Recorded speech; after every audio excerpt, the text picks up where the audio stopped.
Hey everybody, welcome back to another episode of Throwback Thursday. Today we're going back to 1995.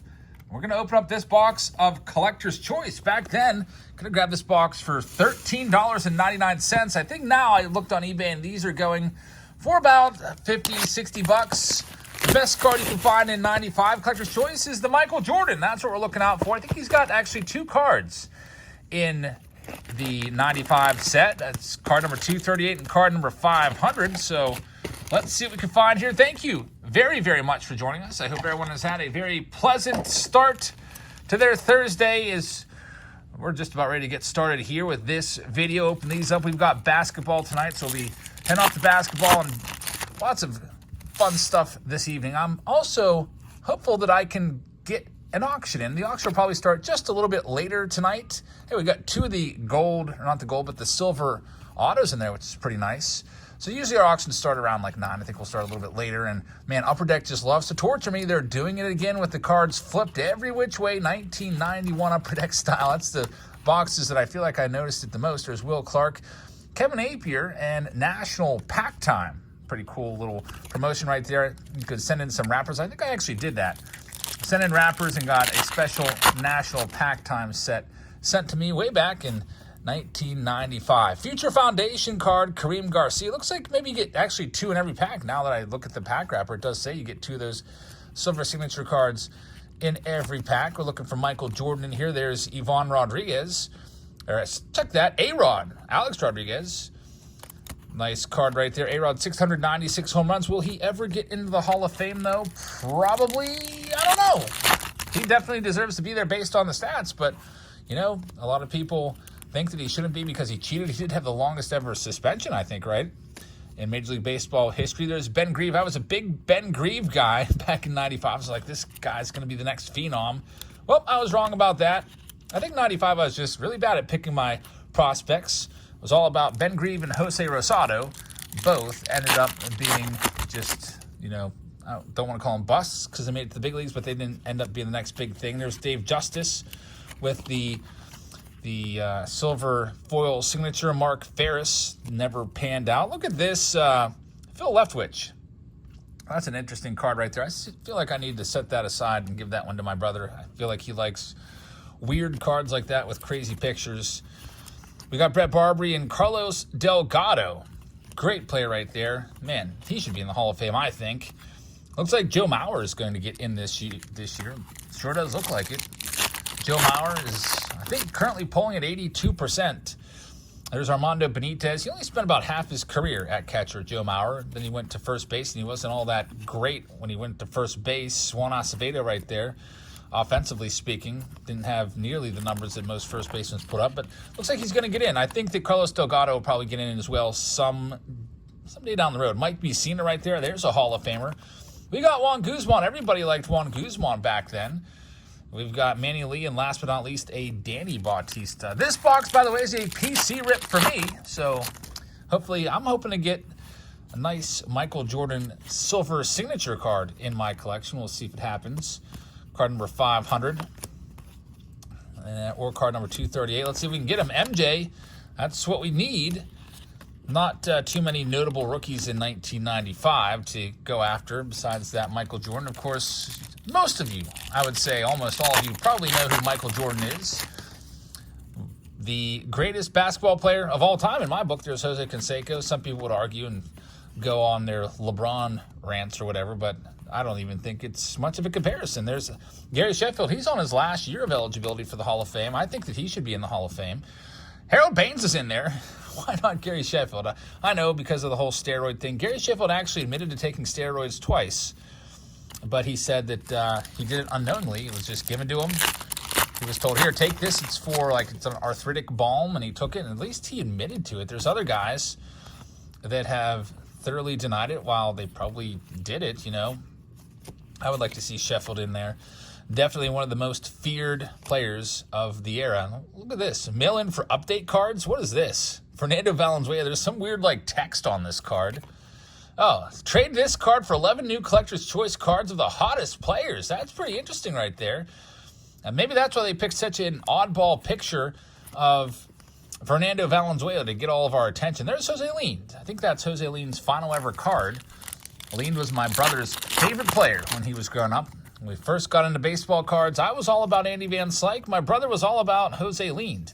There's Nolan Ryan. That's a nice card right there. Nolan Ryan. Collector's Choice. Back in 1995, this was a 99-cent pack. There's Dave Stewart. Interesting picture right there. Really doesn't appreciate having his picture taken whatsoever. Dave Stewart. He was known for that glare, and he really just, I guess, hated everybody. He gave that glare to everybody, even supposedly fans, it looks like, based off of that picture, or photographers trying to get a nice fan interaction. CJ Nitkowski, he's a pretty good analyst. I always listen to him on MLB Network on the way home when he's on. Let's see who else we got. Eddie Williams in here. No Michael Jordan yet. We're only about 25% of the way through the box. Tom Gordon, former closer right there, a.k.a. Flash Gordon. For a couple years, they were putting Flash Gordon on his cards, which was interesting. And Jeff Fassero batting. I don't know what the whole, like, I guess, appeal of putting pitchers batting on the cards is. There's Bill Pulsipher. He was once part of a trio of talented young pitchers that never materialized. Jason Isringhausen, Bill Pulsipher, and Paul Wilson. I guess Isringhausen had the best career out of those three. Yeah, he did by far. Ended up converting into a reliever. There's Greg Vaughn. He mashed 40 home runs in a season at least once that I can remember.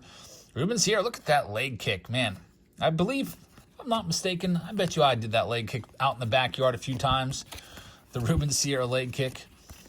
And Tom Gordon once again. And Brian McRae laying a bunt down right there. All right, so next up, we've got Vince Coleman. There's only, how many cards in a pack here? Like, let's see, Andy Ashby right there, Jim Abbott, maybe like 10 at most. 3, 4, 5, 6, 7, 8. Yep, 10 cards. There's Manny Ramirez. So not a lot of cards. 10 cards for 99 cents. It makes you wish you could still get 10 cards for 99 cents. Now, it looks like Series 2, which I think is due out February 14th. At least my case guy said that's when I could get my blaster boxes that I've ordered. He said February 14th, and it's looking more and more like it's going to be the same collation with just 20 packs with 12 cards each. There's Dean Palmer. Probably you'll end up paying at least $5 for a hobby pack nowadays. Back then in 95, this Collector's Choice, this was a lower-end product. Maybe not lower end, but yeah, I guess, you know what? Things really kind of shot up there pretty quickly. The prices of cards basically doubled, if you think about it. Just a couple years before, 1992, a pack was 69 cents. I'm thinking of Topps prices. 1990, it was 50 cents. So in 5 years, the price of a pack doubled. This is Collector's Choice, of course, so it's kind of comparing apples to oranges, but I feel like 95 Topps was probably like $139 a pack. Man, they printed this stuff into oblivion, and then they doubled the prices. There's Edgar Martinez. Although the overall production quality of the cards did definitely go up. You had foil lettering and stuff on the cards, holograms put on cards, and all that. But, of course, most of these cards not really worth all that much nowadays. There's Bo Jackson. In fact, the box would have probably been better left sealed. Probably could have got more money back with the sealed box rather than opening it all up. I'm just hoping I can find a Michael Jordan. Michael Jordan, White Sox search. Card number 500, where is he? There's Eddie Williams, Ron Gant, Nomar Garcia-Parra. There's Eduardo Perez, a member of the leadoff spot, and also Goose Gossage. Leadoff Spot's a great show on MLB Network. I listen to it every morning on the drive-in. Can usually catch a few minutes before getting to work. There's Ivan Rodriguez, another Hall of Famer, and Wally Joyner. So we're halfway through the box. We're still looking for Michael Jordan in his baseball uniform. Jordan, after his father very tragically passed away, he decided to, go for baseball, because I guess his dad was always a big baseball fan. There's Andy Van Slyke, the nice little smirk on his face. And Jose Lind, how about that? That's pretty cool. Back-to-back, stuck together. My favorite player when I was a kid, growing up, and my brother's favorite player. Literally back-to-back. Yeah, but so Jordan decided to give it a go. There's a good card right there. A-Rod, the Alex Rodriguez rookie class with the foil stamp on it. There's Hall of Famer Dave Winfield with the foil stamped auto, JT Snow. We've got Trevor Hoffman and Dennis Eckersley, couple Hall of Fame closers right there. Zane Smith, you can just tell he's throwing over to first. He is telegraphing that little pickoff move right there, lefty pickoff. How many of you got caught by that in Little League? Seen a lefty for the first time out there, he throws over and you're just standing there like, wait a minute, what just happened? It happened to me, for sure. Paul Shuey, former closer there with the Cleveland Indians. We've got Mark Newfield. He was once a prospect. Steve Carsey as well. Come on, Michael Jordan. Where are you? We've got Denny Nagel, former Pirates ace, and Dante Bichette, former slugger there for the Rockies, and also Bo Bichette's dad, Dante Bichette. What's this back card here? Something different maybe. Let's see. There's Albert Bell, which would be Fernando Vina's worst nightmare. Ozzie Smith, Hall of Famer right there. Fernando Vina was the 135-pound second baseman or shortstop, middle infielder that got absolutely clobbered by Albert Bell. And that final card, it's going to be the National Pack Time little reminder piece to send in and get that set. I have that set somewhere. I should probably do a little video about it, maybe a short on it. Today for the short, I went over to the stock room there. I've got all these shelves with just stuff sitting on them and picked out a pack of older stuff to open up. Put that up for a short. You can check that out if you'd like to. 60-second snippet.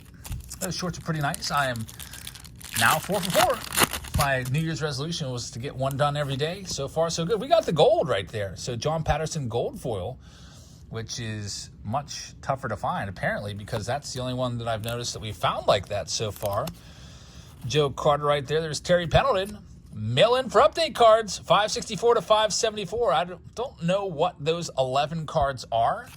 I don't know if Terry Pendleton is one of them. I don't see why he would be one of them since he was on the Braves.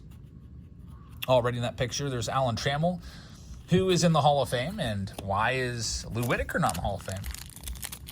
Doesn't make much sense. Those two were pretty much almost identical in their stats. And they were double play partners. Just seems right. It would be cool to get Sweet Lou Whitaker in and then hang his plaque right next to Alan Trammell's.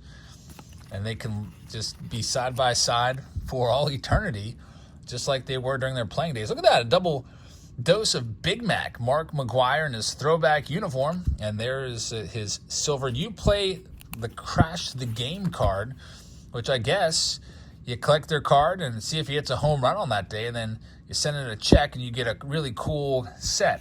So it's basically the home run challenge premise that Topps does. You ever get those home run challenge cards where you get a player with a code on the back and you can go online and pick the date when they hit a home run. And if they do, you will get a free parallel of that card. I did that a couple years ago, and I think I won 3 or 4.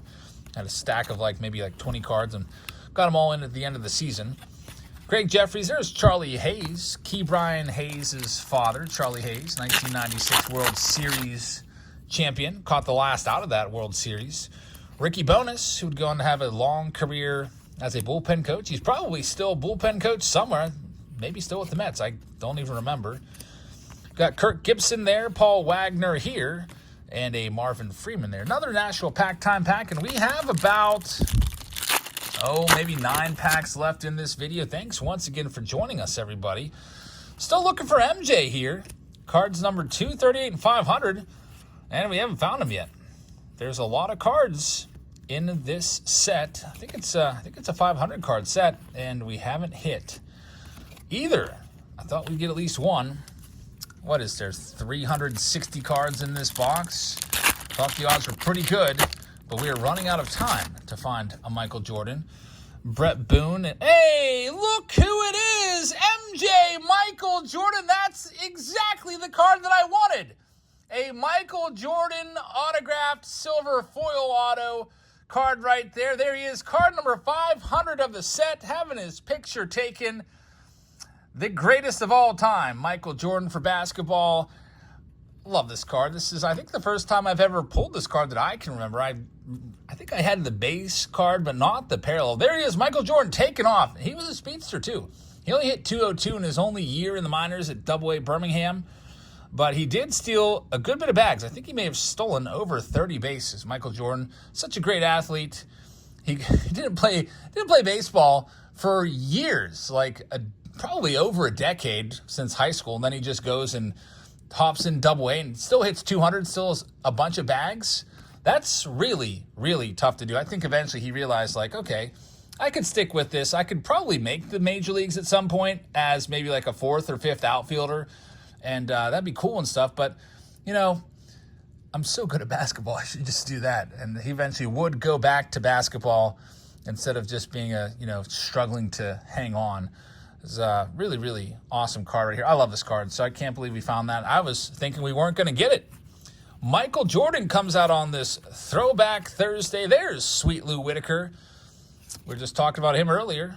There's Will Clark, trying to trip him up a little bit maybe. A little sneakiness. You were allowed to do that back in the day.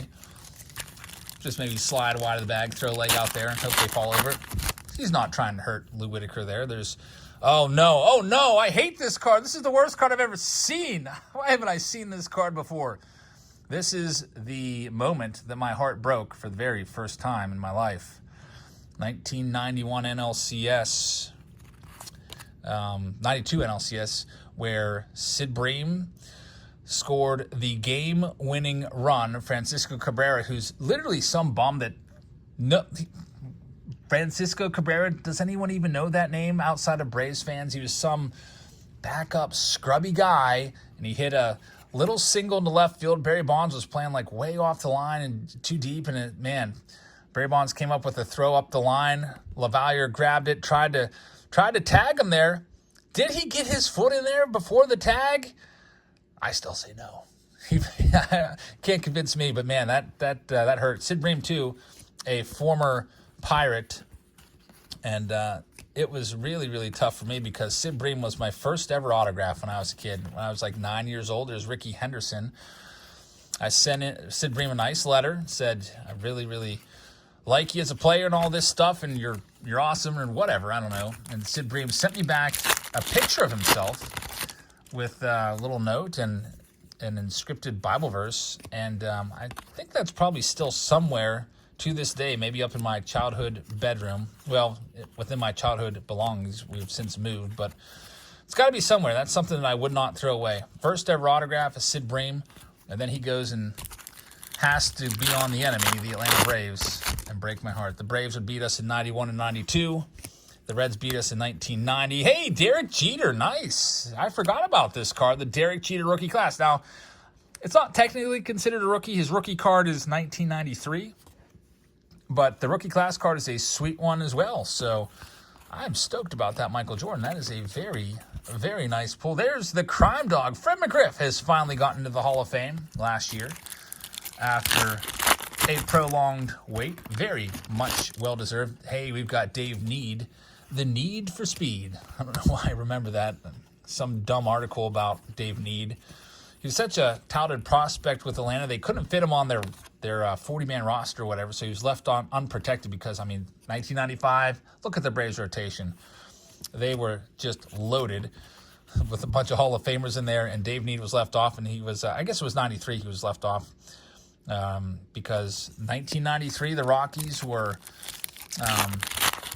born into existence, and in the expansion draft, Dave Need was the first overall pick for the Rockies. And the Marlins' first overall pick, anyone remember who that one was? Who was it? Oh, man, it was a hitter. I can see his name. Now it's going to bother me. I know it. There's Orlando Merced.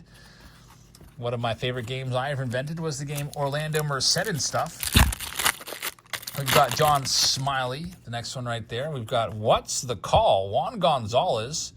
Looks like he's jumping into the crowd there, snatching a baseball back. I have no idea. He flips a souvenir to a lucky fan after catching a fly ball. However, after giving the fan the ball, Gonzalez sees Paul Molitor tag up and run toward third. There's only 2 outs. Gonzalez retrieves the ball from the Rucklet fan and fires to third, where Dean Palmer tags Molitor. What's the call? I say Molitor is safe, and he gets awarded a base because it was out of play. And the answer is, where's it at? Stumpy, Stumpy, give me the answer here. Hold in front of a mirror? I was like, why can't I read this? Okay, maybe some of you can figure that out. I don't know, but definitely it's out of play. We have Rod Hendrickson Only one more pack here on this Throwback Thursday. There's Jim Tomey, not looking too pleased with that call. And just a couple more Ricky Jordan. Speaking of going into the crowd to get a ball back, what is Ricky Jordan doing there? Ricky Jordan, yeah, he's diving in there. It'd be interesting to see that if it was like a foul ball and he wanted to make it look like he caught it. I could just imagine the ball just slowly rolling out of his glove, out of view of everybody, him trying to like get it back in there. There's Kurt Schilling. Looks like he may have received a little award. Kurt Schilling, the highest career WAR, a 79.5, an 80 WAR, which is a slam dunk Hall of Famer, and he's not in the Hall of Fame. He's the highest player in terms of wins above replacement to not be in the Hall of Fame. Definitely deserves it. We've got Mark Thompson right there, and here's the last couple cards here of this Throwback Thursday. Hit that subscribe button if you're new around here. We'd love to have you around for all of our videos. We do these every single day. Thursdays, we do older stuff. We do live streams also a few times a week. So thank you very much for watching. We got the Michael Jordan. We did it. Hope you guys have a great rest of your Thursday, and I will see you all tomorrow or later tonight, a little bit later start than usual, for a live auction. Good night, everybody.